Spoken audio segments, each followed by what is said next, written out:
Every nation in every region now has a decision to make. Either you are with us or you are with the terrorists. I think blame and guilt. According to some estimates, we cannot track $2.3 trillion in transactions. Thousands of lives were suddenly ended by evil, despicable acts of terror.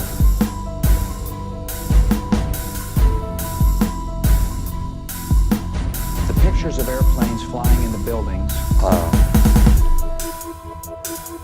If we're thinking clearly and coherently, and we're recognizing the reality that we're in. Fires burning, huge structures collapsing, have filled us with disbelief.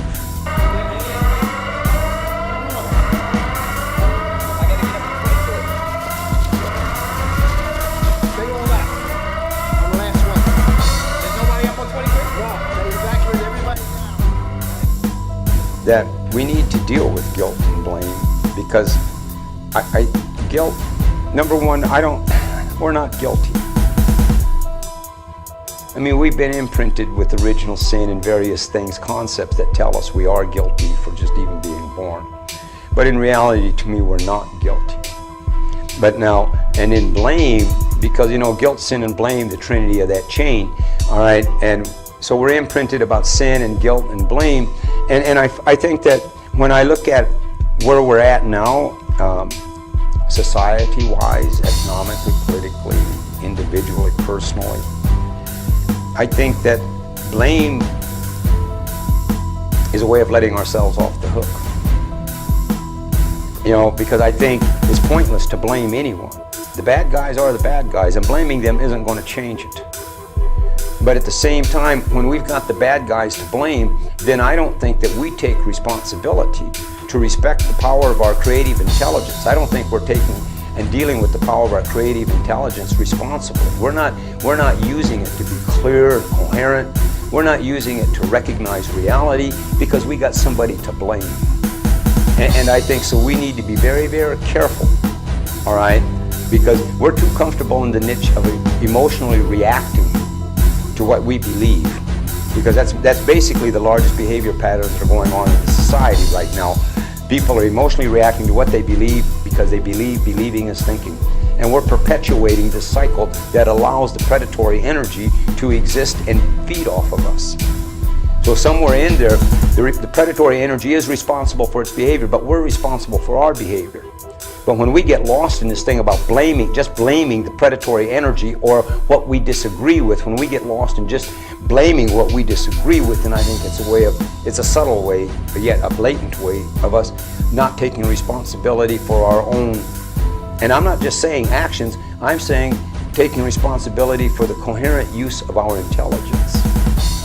And guilt is just, and guilt, we're not guilty. Guilt gets in the way of us being able to recognize and learn from our life experiences. When people feel guilty about whatever's going on, they just perpetuate and create more guilt. So they don't really learn anything.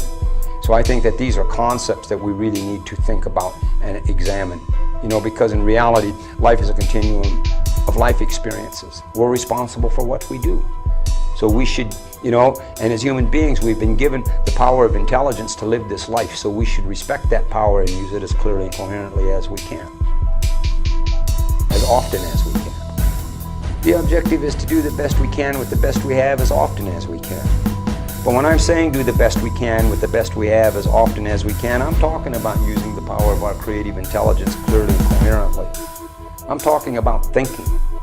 I'm talking about taking the responsibility for that sacred power of intelligence that we have been given, and using that to do the best that we can with the best that we have as often as we can. Because we have the illusion going on where many people are emotionally reacting to what they believe, and they believe they're doing the best that they can with the best that they have, but they're not really. It's limited by the belief and not the thinking. One of the distinctions I make between teaching and programming is we're programmed to perceive reality to meet the needs of this industrial society that we're in. And programming is based upon memorization and believing. Believe the program. We're not taught to think. See, so because at the end of the programming, we don't really have knowledge. We have information and data to make the machine run.